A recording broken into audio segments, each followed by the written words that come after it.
Welcome back to the deep dive. Today, we are tackling a giant, a nation that really embodies so much of modern history, division, resilience, and let's face it, incredible economic power. We're talking about Germany. Absolutely. And if you really want to get a handle on Europe today, you have to understand Germany. I mean, it's the EU's most populous country, the continent's biggest economy. And just historically, so much happened right there. The story of the 20th century in many ways unfolded on German soil, didn't it? The conflicts, but also the healing. That's right.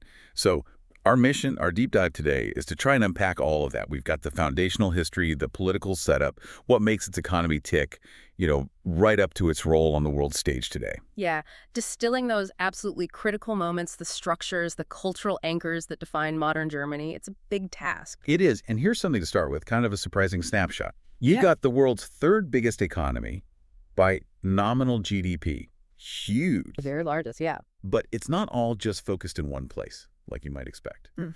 You've got the political capital, Berlin, of course, Yeah. then the financial center over in Frankfurt. And the Ruhr area, that massive industrial heartland. Exactly. It's this decentralized power, which itself, is a product of its incredibly deep history, a history that goes back, well, hundreds of thousands of years. Okay, let's dig into that history, starting right at the beginning. The name itself. It's fascinating, isn't it, that the name we use, Germany, is sort of an outsider's label? Yeah, it really is. Germany comes straight from Latin Germania. That's what Julius Caesar called the peoples living east of the Rhine. It was basically a label slapped on by the Romans who were trying to conquer them. Just a geographic tag from an empire? Pretty much. But then you have the name the Germans use themselves, Deutschland. And that tells a totally different story. How so? What's the root there? Well, Deutschland comes from Old High German, from the word die Disk, and it basically just meant of the people or popular. It was used specifically to distinguish the language ordinary people spoke from, Latin or later French, the languages of the elite or the church. Ah, so it's about language and common identity, not a Roman frontier. Exactly. And that root, biotisk, traces back even further to a Proto-Indo-European root that also gives us the word Teutons. So it reflects this sense of shared peoplehood, of Volk, that existed way before any unified German state. It's about being distinct from that Roman Latin world. That linguistic split feels really significant, setting the stage for, well, centuries of fragmentation before unification. It really does. Okay, let's rewind even further. Prehistory. The sources mention human presence going back 600,000 years. That's staggering. It is. And the finds from German territory are genuinely world-class. I mean, this is where the first Neanderthal fossil was discovered, in the Neander Valley, gave the whole group its name. Right, the classic Neanderthal. But it's not just about early hominids. The Paleolithic era, especially in the Swabian Jura region, reveals this incredible early sophistication. Art, music, technology. This is where we get those amazing flutes, right? The oldest musical instruments ever found. That's them. Around 42,000 years old, made from bone and mammoth ivory. Just imagine that. Incredible. And more than just music, too. Oh, yeah. They also found the Lion Man sculpture, this amazing, complex figure, half human, half lion, about 40,000 years old. Wow. And the Venus of Hohlfels, one of the oldest known depictions of a human figure anywhere, roughly 41,000 years old. Mm-hmm. So, this deep prehistory shows innovation, complex thought, art, music. It's all there, right from the start. Okay, fast forward quite a bit now to a defining clash. Rome. They tried to expand east of the Rhine, didn't they? Create a province called Germania. They did. They pushed across the Rhine, aiming for the Elbe River. Yeah. But then came 9 AD, the Battle of the Teutoburg Forest. Arminius. This is a huge deal in German history, right? Monumental. Yeah. Arminius, a Germanic chieftain who'd actually served in the Roman army, led this coalition of tribes and just wiped out 3 entire Roman legions, Varus's legion. 3 legions. That's not just a minor defeat. It was catastrophic for Rome. And the sources are clear. Many historians see this as one of the most decisive battles in European history. It basically convinced Rome, okay, maybe conquering Germania isn't worth the hassle. So they pulled back, set the border at the Rhine. Pretty much. The Rhine and the Danube became the effective frontier. By 100 AD, Germanic tribes were settled all along that border, the Limes Germanicus, and occupied most of what we now call Germany. That battle really fixed the boundary between the Roman world and the Germanic world for centuries. Okay, so after the Western Roman Empire eventually collapses, the eastern part of the Frankish kingdom, East Francia, evolves into something else. The Holy Roman Empire kicks off around 962. That's the one. And it's important to understand what the HRE was and wasn't. It was this huge, sprawling, multi-ethnic thing covering Central Europe for, well, almost 1,000 years. But it was never truly centralized. Right. The name itself is famously misleading. Not very holy, not Roman, not really an empire in the centralized sense. Exactly. And its political structure was formally laid out in the Golden Bull of 1356. That document is key. Why the Golden Bull? Sounds a bit dry, like bureaucratic detail. But it's crucial. It codified how the emperor was elected by just 7 powerful figures, the prince-electors. 7 guys choosing the emperor. Basically, yes. Yeah. And by confirming their power and their huge autonomy within their own lands, the Golden Bull essentially guaranteed that no emperor could ever really consolidate power. It baked fragmentation into the system. So it prevented Germany from becoming a unified kingdom like France or England for centuries. Precisely. It kept it as this patchwork of principalities, duchies, free cities, all loosely under the emperor. But while the politics were maybe stagnant, technology wasn't. This is when Johannes Gutenberg shows up with movable type printing. Right, around the mid-15th century. Yeah. And you can't overstate the impact of that. The sources talk about it leading to the democratization of knowledge. Right. Well, before Gutenberg, books were incredibly rare, hand-copied, expensive. Suddenly, you could mass-produce texts relatively cheaply. Ideas could spread like wildfire. Setting the stage for Martin Luther. Exactly. 1517. Luther nails his 95 Theses to the church door in Wittenberg, kicks off the Protestant Reformation, and the printing presses carry his message everywhere. Yeah, and this just shattered the old order, didn't it? Religiously and politically. Completely. It broke the religious unity of Western Europe. It gave local princes a religious excuse to braid from the emperor and the pope, seize church lands, and increase their own power. And Luther's translation of the Bible into German, that helped standardize the language too, right? Reinforcing that Deutschland idea. Yes, absolutely. It had a huge linguistic impact. Yeah. Now, they tried to patch things up with the Peace of Augsburg in 1555. That's the cuius regio, aecus religio thing. Whoever rules, his religion. That's the one. The ruler, each state, could choose either Catholicism or Lutheranism as the official religion. But, it didn't really solve the underlying tensions. It just papered over the cracks and actually reinforced the political divisions. And those cracks eventually burst wide open, leading to absolute devastation. The 30 Years' War. Yeah, 1618 to 1648, just catastrophic. It was partly religious, partly about the balance of power in Europe, fought mostly on German lands. The scale of destruction was immense, wasn't it? Unbelievable. Huge population losses. Some areas lost maybe 1/3 of their people or even more. It crippled the economy, set back development for decades, and just cemented that fragmentation of the German lands until, well, much later. Okay, jumping ahead now into the 19th century, the Holy Roman Empire is gone, dissolved by Napoleon. After his defeat, they set up the German Confederation in 1815, but this wasn't unification yet, was it? Not at all. It was a very loose league, 39 sovereign states. And critically, it was dominated by Austria. The Austrian emperor was its permanent president. So, designed to keep things fragmented, really, and keep Prussia in check. Absolutely. It was conservative, designed to prevent any revolutionary ideas or strong nationalism, and definitely to counter Prussia's growing influence. But unification was coming. And interestingly, the first real steps were economic, not political. That's a key point. The Zollverein, the German customs union. Most of the German states joined this, getting rid of internal tariffs, standardizing weights and measures. Making trade easier between them. Much easier. And it created this huge economic boom, knitting the states together financially. It made political union seem, well, logical, almost inevitable. And then the figure who drives that political union forward, Otto von Bismarck, appointed minister-president of Prussia in 1862. Yep, Bismarck, the master of realpolitik. Yeah. He wasn't driven by ideology so much as by practical power politics. He knew unification wouldn't happen through speeches and votes. But by iron and blood, as he famously said. Exactly. He engineered a series of wars, first against Denmark, then the big one, the Austro-Prussian War in 1866. Prussia won decisively. And that shattered the old confederation. Completely. Yeah. Austria was kicked out of German affairs. Bismarck then formed the North German Confederation, led by Prussia, basically all the German states north of the main river. Austria was deliberately excluded. So the final piece was bringing in the southern states? Right. And that came through the Franco-Prussian War of 1870-71. Prussia and its allies defeated France.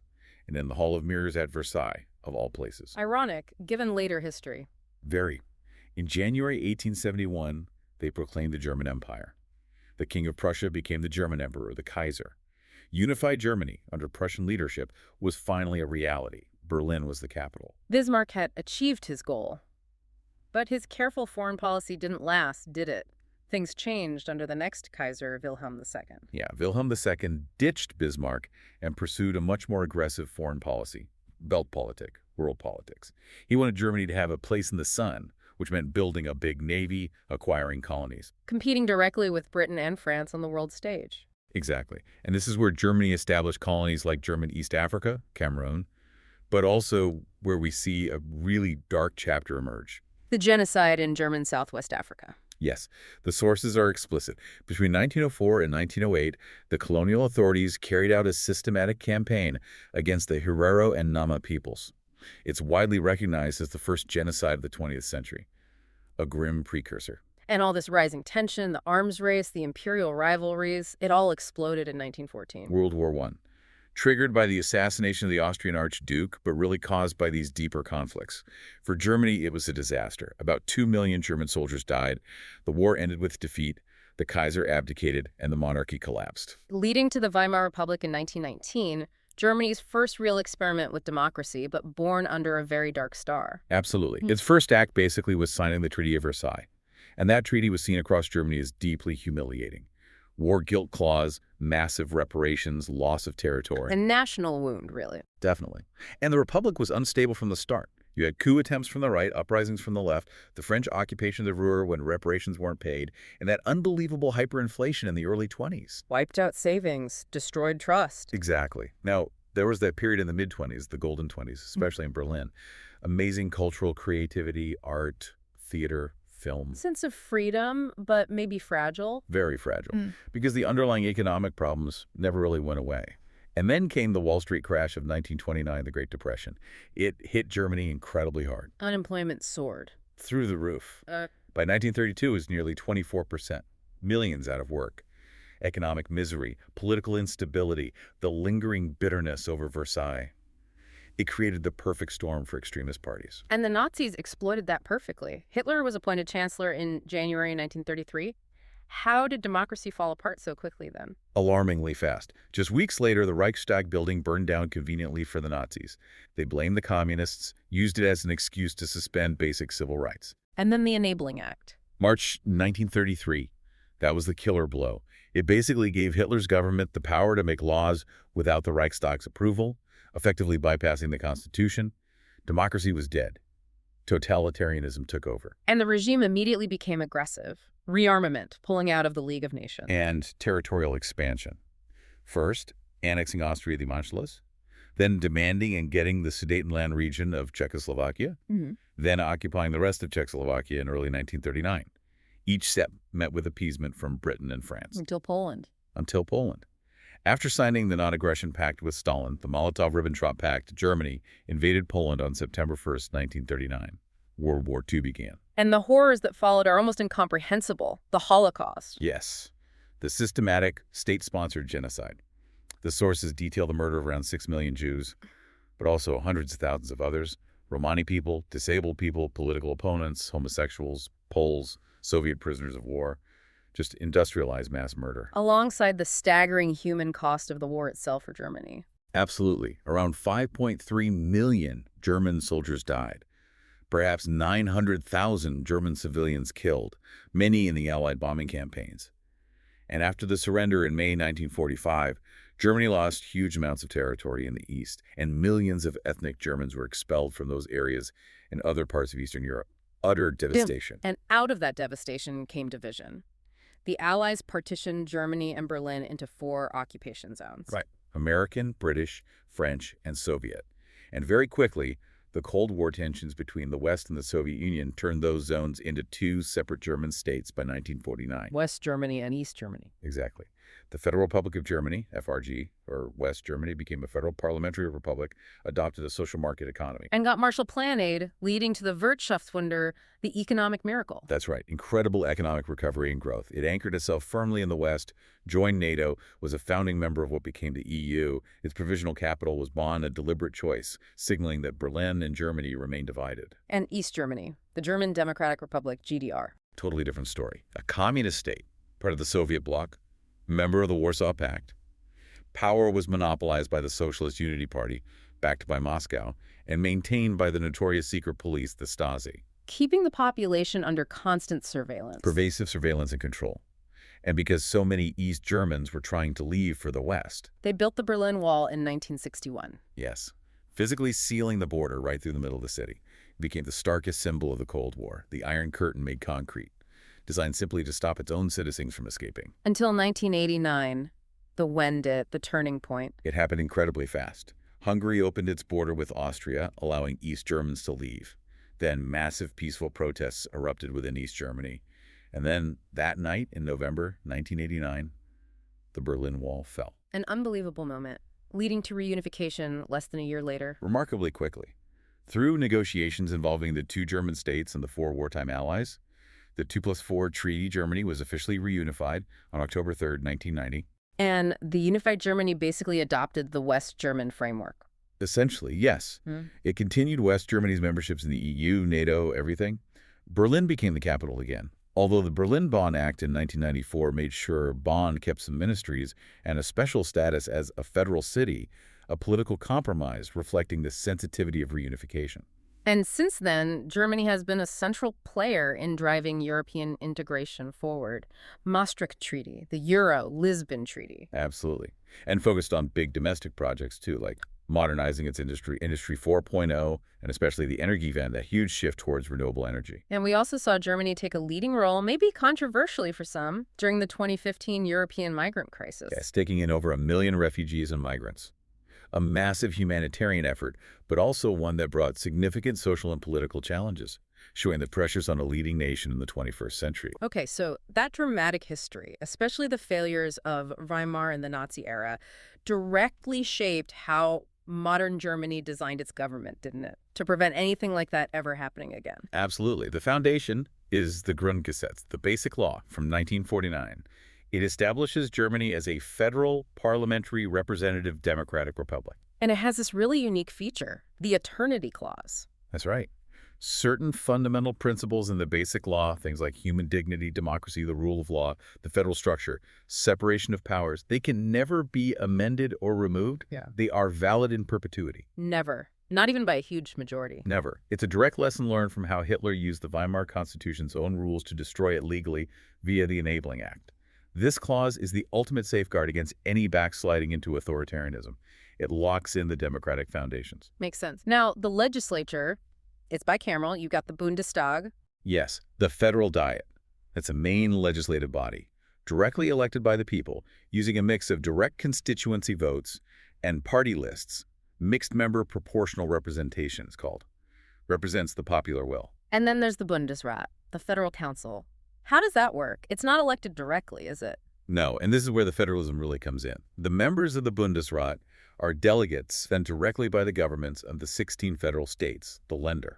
So the state governments themselves have a direct say in federal lawmaking. A very direct say. Because the Länder are responsible for implementing most federal laws, the Bundesrat has to approve any law that affects their powers or finances, which is a lot of laws. So it forces Berlin to constantly negotiate with the states. Exactly.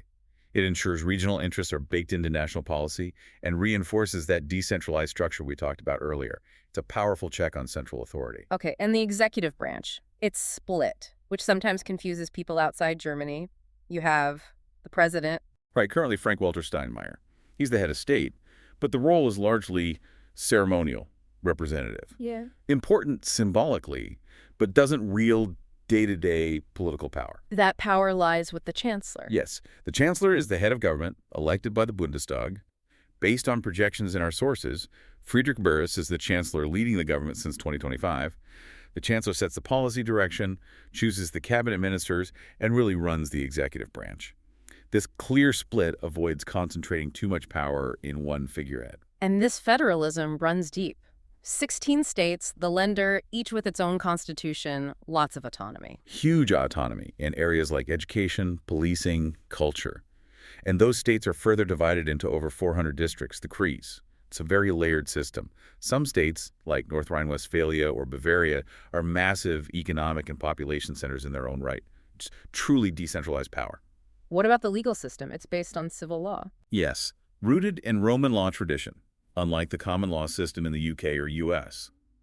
The highest court for checking laws against the Constitution is the Bundesverfassungsgericht, the Federal Constitutional Court. Very powerful, very respected. It can strike down laws. And the criminal courts have an interesting feature, too, these lay judges. Schiffen. Right. For most serious crimes, the trial doesn't happen just before professional judges. You have these mixed tribunals where ordinary citizens, the Schiffen, sit alongside the professional judges and have an equal say in deciding both guilt and the sentence. Equal say. So they're not like a jury that just decides guilt. No, they deliberate and vote on everything together with the judges. The idea is to bring common sense and public values directly into the courtroom, ensuring judgments aren't too detached from society. It's meant to increase public trust in the justice system. Interesting. Okay, shifting to Germany's role in the world, clearly a great power, right? Primarily through its economy and political weight in Europe. Undeniably. Its foreign policy really rests on two main pillars. First, deep commitment to European integration. The Franco-German partnership is still the engine of the EU. And second. Strong transatlantic ties, especially with the U.S., what's often called Atlanticism, close security and political cooperation. It's also a huge player in development aid, isn't it? Massive. In 2019, it was the world's second biggest donor of official development assistance, only behind the U.S. That's a major part of its foreign policy toolkit. And the military, the Bundeswehr. It's historically been quite constrained, hasn't it? Very much so. A legacy of World War II. Constitutionally, it's designed for defense.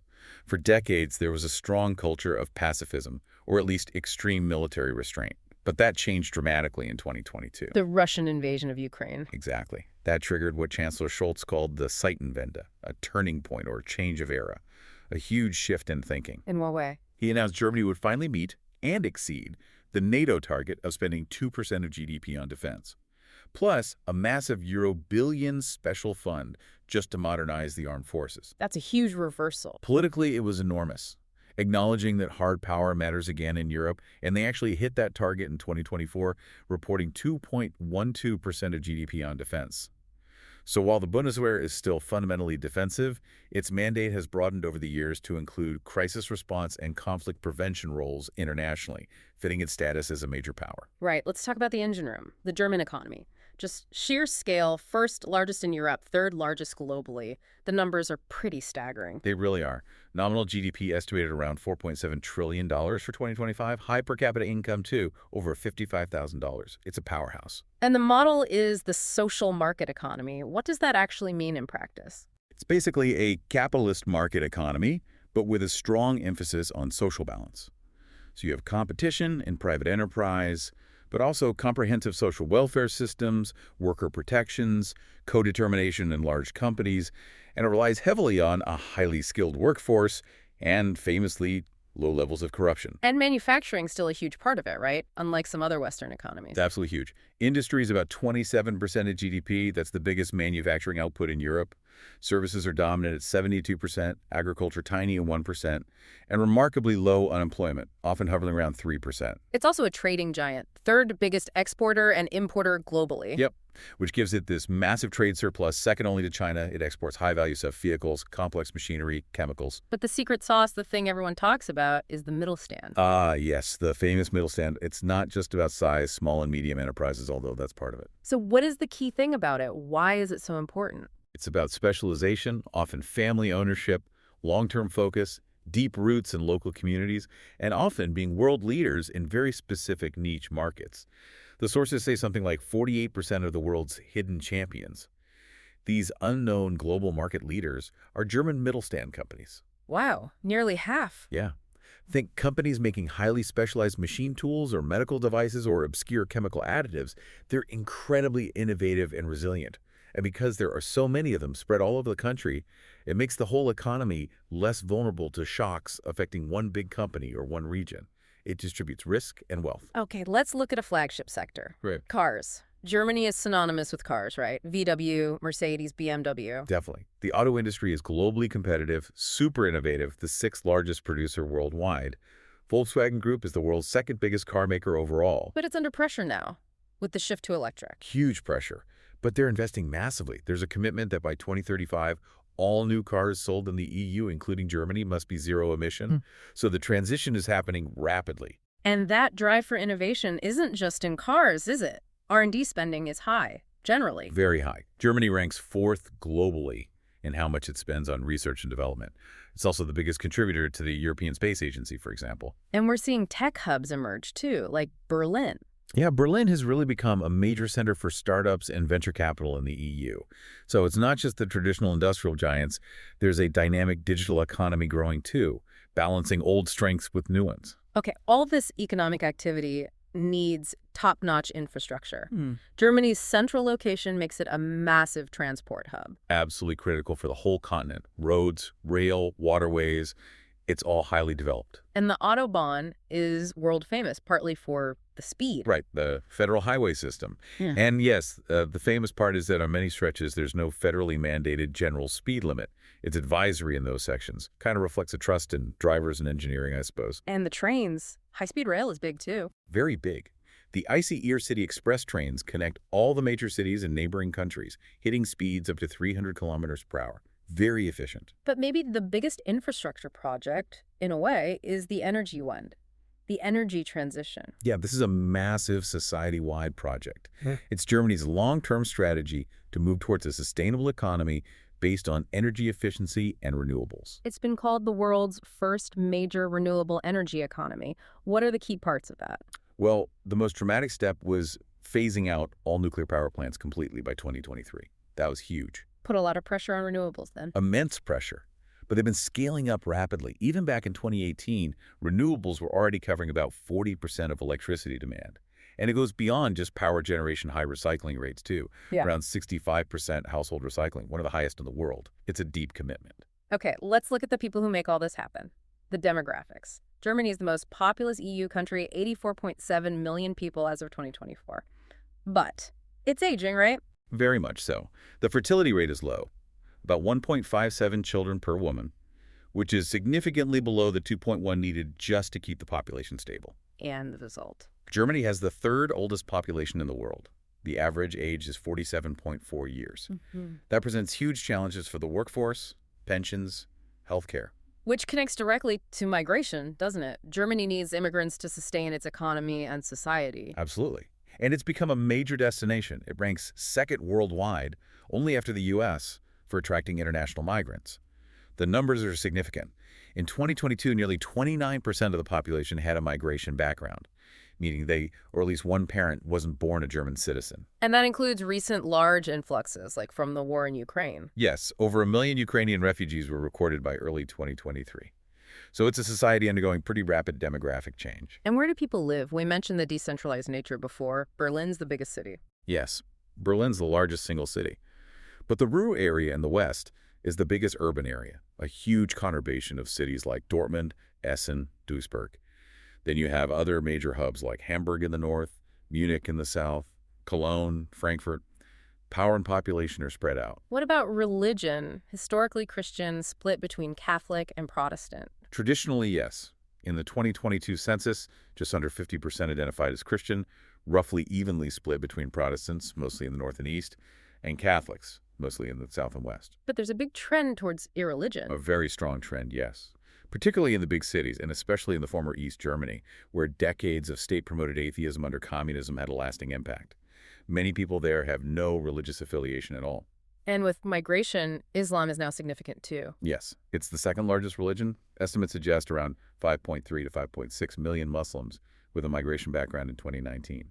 Reflects the changing face of the country. And language. German is dominant, obviously. Yeah. Widely spoken across the EU. It's the most spoken native language in the EU, around 100 million native speakers. So hugely important. Germans are also known for speaking other languages well. Very much so. About 2/3 of Germans say they can speak at least one foreign language, often English. And Germany also officially protects several minority languages spoken natively within its borders: Danish, Sorbian, Frisian, Romani, and Low German. Okay, education. State-run system, compulsory for at least 9 years. But the really famous part is the vocational training, right? The dual system. Ah, the dual Ausbildung. Yes, this is world-renowned and absolutely crucial for the economy, especially the middle stand. How does it work exactly? Why is it so effective? It's dual because apprentices split their time. They spend part of the week working and training in a company, learning practical skills on the job, and the other part in a state-run vocational school. learning the theory. So they get qualifications that are directly relevant to what employers need. Precisely. It creates this pipeline of highly skilled, work-ready young people perfectly matched to industry needs. It minimizes skills gaps and keeps German manufacturing so competitive. It's a really smart system. And higher education. Old universities like Heidelberg. Yeah, Heidelberg dates back to 1386. Lots of history. And a key feature is that most universities are public, and traditionally, tuition has been free even for international students, though that's seen some changes recently in some states for non-EU students. Still very accessible overall. And healthcare. Germany has the oldest universal healthcare system in the world. That's right. Dates back to Bismarck in the 1880s. He introduced health insurance, accident insurance, pensions, foundational social welfare stuff. And it delivers results. High life expectancy. Yeah, pretty high. Around 79 for men, nearly 85 for women, according to 2019 figures. It's a system based on compulsory insurance contributions, providing broad coverage. Okay, let's wrap up with culture. Germany's impact here is just immense, isn't it? Science, philosophy, music, literature. Absolutely foundational for Western culture. Think of the scientific contributions. And 55 UNESCO World Heritage Sites across the country, which tells you something about the depth of history and culture. Music. Where do you even start? Bach, Handel, Beethoven? The Titans. Beethoven is especially key, that bridge from the classical to the Romantic era. Then later, Wagner, revolutionizing opera. But it's not just classical German electronic music pioneers like Kraftwerk and Tangerine Dream, basically invented genres that swept the globe. And philosophy. Kant defining the Enlightenment, Hegel's idealism, Marx and Engels changing world history with communist theory, Nietzsche. Just heavyweight after heavyweight. It's an incredible philosophical tradition, and in literature you have giants like Goethe and Schiller, but also figures like the Brothers Grimm. Who weren't just collecting fairy tales, right? No, their work collecting folktales was huge, but they also started compiling the Deutsches Wörterbuch, the definitive German dictionary. That project was fundamental in standardizing the modern German language. Fascinating. Let's talk food and drink. Maybe less highbrow, but still essential. Bread and sausages. Oh, yes. Huge variety. Something like 600 main types of bread, maybe 1,500 kinds of sausage, bratwurst, weisswurst, regional specialties everywhere. It's hearty stuff. And beer. Can't talk Germany without beer. Definitely not. It's the national drink. High consumption per capita.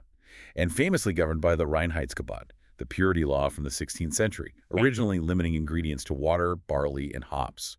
Still a mark of quality today. Finally, sports. Football, soccer is king. Absolutely dominates. The German Football Association, DFB, is the largest single sport federation in the world, with something like 7 million members. The national team is always a powerhouse. And motorsports, too. Engineering prowess on the track. Yeah, huge success there. Manufacturers like Porsche have won Le Mans a record 19 times, and drivers like Michael Schumacher, 7-time F1 world champion, and Sebastian Vettel after him. Legendary figures in the sport. #TechTechAtro. So wrapping this deep dive up, what emerges is this picture of Germany as just incredibly complex. It balances this unbelievably deep history, those 42,000-year-old flutes, with a really intense focus on the future, like the Energiewende. Yeah, it's a nation that managed to recover and reunify after just unthinkable division and destruction in the 20th century. And its strength today really seems to come from that decentralized model, doesn't it? The federal states, the lender having real power, and that unique middle stand economy powering innovation everywhere. Right. So when you look at Germany, you have to see beyond just the economic numbers. You see this carefully constructed republic built on lessons learned with those fundamental principles locked in by that eternity clause, a structure designed for stability. Exactly. Which leads us to maybe a final thought for you to chew on. We've seen Germany's success built partly on stability in that social market model. We've seen its aging population, that average age of 47.4, and we've seen its crucial reliance on large-scale migration to keep things running and bring in new dynamism. So the question is, how will that inherent tension between an aging native population and the ongoing need to integrate millions of younger, diverse migrants and refugees, how will that fundamentally reshape Germany's famed social market economy, its social fabric, its very identity in the decades ahead? That feels like the central challenge and opportunity for the German great power going forward. a huge question indeed. That's definitely something to think about. Thanks for joining us for the deep dive.